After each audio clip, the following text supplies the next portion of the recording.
페이지 105 설명의 방향을 안내하는 투명 표지판 세우기. 카피라이터는 수많은 광고가 넘쳐나는 가운데 사람들이 봐준다는 보장이 없음에도 불구하고 광고를 만듭니다.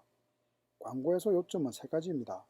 와 같은 표현을 사용하는 경우는 없습니다. 이유는 간단합니다. 광고에서 이런 표현을 쓰면 끝까지 읽지도 듣지도 않기 때문입니다. 사람들이 설명에 귀 기울이게 만들려면 어떻게 해야 할까요? 사실 듣는 사람 모르게 무심결에 상대의 머릿속에 설명의 지도를 그릴 수 있는 방법이 있습니다. 다름 아닌 투명 표지판 세우기 기술입니다. 앞에서 요점은 세 가지입니다. 표현은 서울에서 출발했을 때 앞으로 몇 킬로미터 더 가면 부산에 도착하는지를 설명해주는 안내 표지판과 같은 것이라고 말했습니다. 이를 드러내놓고 설명 1, 설명 2, 설명 3 이란 경로를 지나서 이야기가 진행된다는 정보를 알려주는 것입니다. 이와 반대로 보이지 않게 상대의 머릿속에 설명의 경로를 그리는 것이 투명 표지판 세우기입니다. 상대가 모르게 은밀히 설명의 경로를 만들 수 있기 때문에 투명이라는 단어를 붙였습니다. 햇병아리 카피라이터이던 시절, 저는 하나의 계기로 인해 투명 표지판을 발견하게 되었습니다. 카피라이터는 철저히 실력으로 평가받습니다. 팀 미팅에서 자신이 제출한 광고 문안이 좋다고 인정받지 못하면 고객에게 제안할 수조차 없습니다. 신입사원일 때 저는 선배들이 사용하는 표현을 빠뜨리지 않고 관찰했습니다. 선배가 작성한 광고 카피는 물론이고 주변에 난무하는 다양한 광고, 심지어 옛날 광고에 이르기까지 수많은 표현을 유심히 살펴보았습니다. 그 결과 카피라이터에게는 즐겨 사용하는 단어가 있다는 것을 깨달았습니다. 그것은 강요하는 느낌 없이 가장 짧고 간결하게 메시지를 전달해야 했던 광고 카피의 DNA와 같은 것일지도 모릅니다. 이는 상대의 머릿속에 자연스럽게 이와 같은 경로로 설명할 거예요 라고 안내하는 단어들입니다. 한 단어로 만드는 투명 표지판. 그러면 지금부터 구체적으로 투명 표지판을 만드는 방법을 소개하겠습니다. 한 단어만으로도 서로의 머릿속에 같은 설명 경로가 떠오르게 할 수가 있습니다. 방법은 간단합니다. 서두에서 여러분이 주장하고 싶은 말에 지금부터 소개하는 단어를 덧붙이면 됩니다. 이 단어들은 광고의 헤드카피와 같은 역할을 합니다. 그야말로 설명에 헤드카피를 붙이는 격입니다. 상대의 마음을 한순간에 사로잡고 단박에 상대의 머릿속에 설명의 경로를 만들고 그 뒤에 이어지는 설명을 자연스럽게 받아들이기 쉽게 해줍니다. 자, 그럼 구체적으로 투명 표지판 세우기 기술을 살펴볼까요? 과거에서 미래로 가는 시대. 이럴테면 제가 간결한 설명이 필요한 시대입니다. 라고 운을 떼었다고 합시다. 그러면 이 말을 듣는 사람은 어떤 설명의 경로를 떠올리게 됩니다. 바로 지나간 시대, 다가오는 시대로 이어지는 설명입니다. 말하는 사람도 이 길을 따라가면서 이야기합니다. 간결한 설명이 필요한 시대입니다. 정보량이 적었던 예전에는 사람들이 길게 설명해도 받아들이는 여유가 있었습니다. 하지만 정보가 넘쳐나는 요즘에는 간결하게 설명하지 않으면 애초에 상대의 머릿속에 스며들 수 없습니다. 이와 같이 첫마디에 뭐 한 시대입니다 라는 투명 표지판을 세우면 듣는 사람은 무의식적으로 지나간 시대, 다가오는 시대로 연결되는 설명의 경로를 예상하게 됩니다. 왜냐하면 시대라는 단어에는 과거에서 현재까지 시간이 흘러가는 이미지가 포함되어 있기 때문입니다. 또한 말하는 사람도 설명의 경로를 의식하면서 이야기함으로 내용을 전달하기가 한결 쉬워집니다. 자연스럽게 경로를 따라 말하는 것이죠. 이 한마디, 이거 3초면 됩니다.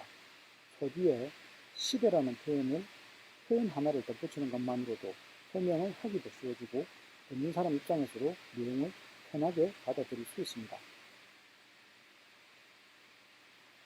더 나아가 시대라는 키워드는 특히 변화가 심한 현대사회에서 매우 유용한 표현입니다. 1년은 고사하고 몇 개월, 아니 며칠 사이에 트렌드가 바뀌고는 합니다. 이런 세상에서 사람들은 자연스럽게 지금 유행하는 게 무엇인지를 파악하는 데 신경을 곤두세웁니다. 따라서 어떤 시대인지 알려주는 이야기는 가치 있는 정보라고 느껴지며 거기에 항상 귀를 기울이고 싶어하는 욕구를 갖게 합니다. SNS나 웹의 게시글 등에서도 설명을 잘하는 사람은 시대라는 단어를 사용해서 사람들의 마음을 사로잡고 메시지를 간결하고 분명하게 주장합니다. 지금은 어떤 시대일까? 라고 생각하는 습관이 생기면 이와 관련된 자료를 저장해 두는 데도 도움이 됩니다. 오늘이 어떤 시대인지 궁금해하는 사람들의 주의를 끌 수 있게 적극적으로 시대라는 키워드를 의식하면서 정보를 수집해 보기 바랍니다. 문제와 해결책을 연결하는 도전. 다음에 소개하고 싶은 표현은 도전이란 투명 표지판입니다. 이 단어에는 시작한다는 의지, 목표에도 도달하기까지의 어려움, 그리고 그 어려움을 극복할 수 있는 이유와 같은 의미가 포함되어 있습니다. 그래서 도전이란 말을 무언가를 시작하고 싶다는 주장과 조합하면 이루고 싶은 일 앞에 있는 어려움, 그것을 극복할 수 있는 이유라는 설명의 경로를 상대의 머릿속에 만들 수 있습니다. 예컨대 신규 사업을 제안하라는 자리라고 가정해봅시다. 그때 도전이란 단어를 활용하면 경로를 따라 이와 같은 설명을 할 수 있습니다. 우리는 신규 사업에 도전해야 합니다. 우리 회사는 지금까지 신규 사업을 추진한 경험이 없습니다. 하지만 몇십 년 동안 쌓아온 노하우를 신규 사업에 활용할 수 있다고 저는 믿고 있습니다. 새로운 일을 시작하자는 설명을 들을 때는 분명 상대는 부정적인 요소를 떠올리기 쉽습니다. 그때 도전이란 표현을 처음에 사용하면 장애가 되는 부정적인 요소를 먼저 말할 수 있습니다. 그러고 나서 부정적인 요소를 극복하는 방법에 입각하여 설명을 이어나가면 됩니다. 부드럽게 그만둘 것을 제안하는 졸업. 도전과 반대로 무언가를 그만두자고 제안할 때 사용하기 쉬운 표현이 졸업입니다. 이 단어를 사용하면 예전의 성과를 칭찬하면서 그만두자고 제안한다 라는 경로가 만들어집니다. 이를테면 회사 대표가 오랫동안 대면 영업을 꾸준히 강조해 왔는데 이것이 더 이상 고객의 니즈에 맞지 않는 상황이라고 해봅시다. 이때 이제 대면 영업은 그만두는 편이 좋다고 생각합니다. 라고 주장하면 아무래도 말에 가시가 돋아 보입니다. 대면 영업은 쓸모없다는 뉘앙스도 느껴집니다. 대표 자신도 그 문제에 공감하고 있을지도 모르고 영업 방식을 지금까지 유지해온 이유도 있을 것입니다. 그런데 이렇게 직접적으로 허를 찌르고 들어가면 그 뒤에 설득할 틈이 없어집니다. 이때 졸업이란 표현을 사용해보세요. 이제 슬슬 우리도 대면 영업을 졸업해야 하지 않을까요? 분명히 지금까지 대면 영업은 효과가 있었습니다. 하지만 인터넷이 발달한 요즘에는 다각도로 접근하는 게 필요하다고 생각합니다. 이런 식으로 기존 방식의 성과를 인정하면서 의견을 제안할 수 있습니다. 머릿속이 정보로 가득 차 있는 상태의 사람들은 듣고 싶지 않은 이야기보다 듣고 싶은 이야기를 쉽게 받아들입니다. 졸업이란 표현을 사용하면 그만두자는 메시지를 상대의 머릿속에 전달하기가 수월해집니다. 두 배의 효과를 불러오는 만남. 그 다음은 만남이라는 단어입니다. 이 표현을 서두에 사용하면 상대는 A 곱하기 B는 한층 큰 효과를 불러일으킨다는 곱셈의 경로로 받아들일 수 있게 됩니다. 필요한 것은 대기업과 스타트업의 만남입니다.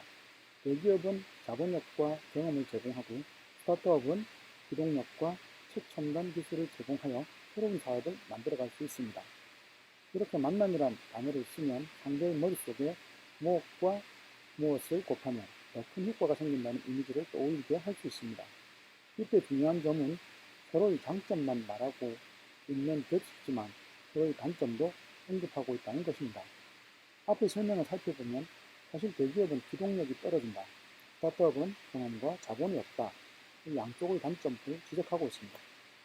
단점이나 부족한 점을 언급하는 일은 그다지 유쾌하지 않습니다. 그때 만남이란 표현을 사용해서 장점과 단점을 보완하는 관계성을 먼저 떠올리게 한 뒤 이야기를 이어가면 심리적 저항이 약해집니다. 부정적인 말을 긍정적으로 바꾸는 힘. 힘이란 단어는 책의 제목에서도 자주 사용되는데 단독으로 사용하면 부정적으로 해석되는 표현도 힘을 덧붙이는 순간 그 이점을 느낄 수 있습니다. 가령 실패라는 단어에도 힘을 붙이면 이상하게 긍정적인 기운이 생깁니다. 영업은 실패하는 힘이 중요합니다. 실패라고 하면 일반적으로 피해야 하는 것이란 인상이 강합니다. 하지만 실패하면 할수록 경험이 쌓입니다. 두려워하지 않고 실패를 거듭하다 보면 비약적인 성장을 기대할 수 있습니다. 단어의 부정적인 의미를 설명하고 하지만 그 말을 자신이 어떻게 긍정적으로 해석하고 있는지 보여주는 설명의 경로를 만들 수 있습니다. 힘은 어떤 말에 붙여도 손쉽게 이점을 전달할 수 있는 편리한 표지판입니다. 사람들은 자신에게 이로운 점이 있는 정보인가 아닌가에 민감합니다. 주장하고 싶은 내용에 무엇의 힘이라고 덧붙이면 귀를 기울이게 할 수 있는 가능성이 높아집니다. 뭐에서 뭐로 before and after의 마법. 지금까지 한 단어로 서로의 머릿속에 공통인식을 생성하는 투명 표지판을 알아봤습니다. 앞서 설명한 5가지 표현은 단순해서 사용하기 편한데 단순한 만큼 표현의 폭이나 사용할 수 있는 화제에 한계가 있는 것도 사실입니다. 그래서 꼭 소개하고 싶은 것이 before and after 표현입니다. 이 투명 종류의 표지판은 스스로 길을 만들어 가는 듯한 감각으로 사용할 수 있습니다. 매우 편리해서 광고의 헤드카피에서도 자주 쓰입니다. before and after는 뭐에서 뭐로 라는 표현을 만드는 데 사용하는 데에 현재 상태에서 원하는 미래까지 해당 경로로 설명할 수 있는 툴입니다. 광고뿐만 아니라 일상적으로 설명하는 자리에서 상대의 머릿속에 자신이 원하는 경로를 그릴 때도 before and after 툴을 사용할 수 있습니다. 서두에서 이제부터 무엇을 설명할 것인지 한마디로 표현하는 방식입니다. 이 툴을 사용하면 상대는 어떤 설명이 펼쳐질 것인지 머릿속에 그리면서 설명을 들을 수 있습니다. 사람이 일하는 시대에서 기계가 일하는 시대로 관료주의 조직에서 수평적 조직으로 와 같이 서두에 before and after 툴을 사용하면 설명의 시작부터 끝까지 이어지는 경로가 상대의 머릿속에 그려집니다. 설명을 들으려고 하던 사람이 설명을 즐기는 사람으로 변화하게 돕는 것. 바로 이 책의 컨셉입니다. 설명을 잘하지 못한다는 의식 때문에 설명을 어려워하는 사람이 많습니다. 하지만 저는 이 책을 통해 보다 많은 사람들이 좀 더 편리하고 즐겁게 설명할 수 있게 되기를 바랍니다. 일반적으로 설명은 현재를 좀 더 나은 상태로 만들기 위한 목적을 갖고 있을 때가 많습니다. 만족스럽지 않은 현재와 이상적인 미래를 처음에 보여주고 시작하는 before and after 툴은 현재를 개선하기 위한 설명의 안성맞춤입니다. before and after 툴은 설명하는 사람이 내용을 구성할 때 하나의 사고법으로도 사용할 수 있습니다. 저는 이 책을 쓸 때 설명이 두려워서 피하는 사람들이 없었으면 좋겠다라는 생각을 갖고 있었습니다. 이것을 before and after 툴로 말하면 설명이 두려워서 피하던 사람이 설명을 즐기는 사람으로 변화하게 돕는 것이됩니다. 피하다, 이 반대말은 무엇일까요? 이렇게 생각하자, 즐기다. 가 떠올랐습니다. 현재 상태의 어떤 문제를 해결하고 싶을 때, 어떤 미래를 만들고 싶은지 생각하면 해결책이 자연스럽게 떠오릅니다. before and after 툴은 이상적인 상황을 가정하고 현재의 문제점을 드러나게 할 수 있습니다. 이를테면 경영자가 자발적으로 일하는 직원이 늘리고 싶다라는 생각을 갖고 있다고 합시다. 그때 자발적으로 일하는 것의 반대는 무엇일까? 라고 현재 상태의 문제점을 생각해 볼 수 있습니다. 뭐뭐한 업무에서 자발적 업무로 이 표를 따라 생각해 보면 이와 같이 비포에 해당하는 부분에 공백이 생깁니다. 이 공백을 무슨 말로 메우면 좋을까요? 자발적의 반대말로는 수동적이 있습니다. 이와 같은 방식으로 현재 상태의 문제점을 적절히 표현하는 말을 쉽게 찾을 수 있습니다. 수동적인 업무에서 자발적인 업무로 대표가 원하는 인재상을 이렇게 설명하면 직원은 회사에서 어떻게 일해야 인정받을 수 있는지 확연하게 알 수 있습니다. 대표가 어떤 방향으로 회사를 경영하고 싶은지 보이기 때문에 일하기도 편해집니다. before and after라는 투명 표지판은 설명을 쉽게 할 수 있게 해줄 뿐만 아니라 한층 깊이 있게 내용을 구성하도록 도와줍니다. 첫머리를 고민하면 끝머리까지 귀를 기울이게 설명할 수 있습니다.